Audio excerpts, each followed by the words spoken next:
एक ऐसी जगह की कल्पना करो जहां कोई भी आसानी से नहीं पहुंच सकता। यहां एक रहस्यमयी नाग की कहानी छुपी हुई है जो दिखाई नहीं देता, मगर उसकी मौजूदगी हर किसी को महसूस होती है। एक प्राचीन मंदिर के खंडहरों में जहां सदियों से कोई नहीं गया था, वहां एक अदृश्य नाग रहता था।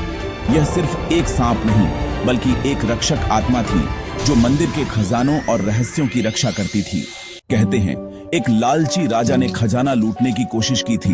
नाग ने उसे डस लिया और राजा का शरीर पत्थर का बन गया। उसकी आत्मा नाग में समा गई और तभी से नाग अदृश्य हो गया। यह सिर्फ उन लोगों को दिखता है जो लालच या बुरी नीयत से मंदिर के करीब आते हैं। एक दिन राहुल नाम का एक युवक धन की तलाश में खंडहरों तक पहुंचा। गांव वालों की चेतावनियों को उसने अनदेखा कर दिया।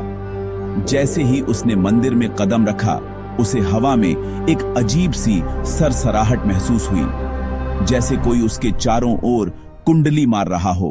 कुछ दिखा नहीं, पर एक ठंडी अजीब सी गंध फैली हुई थी। उसने सोचा यह वहम है और आगे बढ़ा। तभी उसे पैरों के पास कुछ महसूस हुआ, जैसे कोई चिकना और ठंडा शरीर उसके टखनों से लिपट रहा हो। उसने देखा, कुछ नहीं था। उसकी सांसें तेज हो गईं। उसके कानों में एक धीमी फुसफुसाहट सुनाई दी, तुम क्या खोज रहे हो जो यहां नहीं मिलेगा?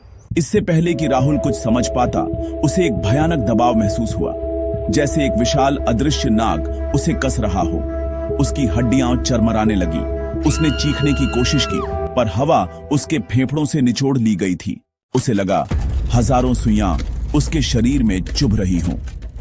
उसकी आंखों के सामने अंधेरा छाने लगा। उसे सिर्फ एक भयानक ठंडी और खुरदुरी चीज का एहसास हो रहा था जो उसे पूरी तरह निगल रही थी।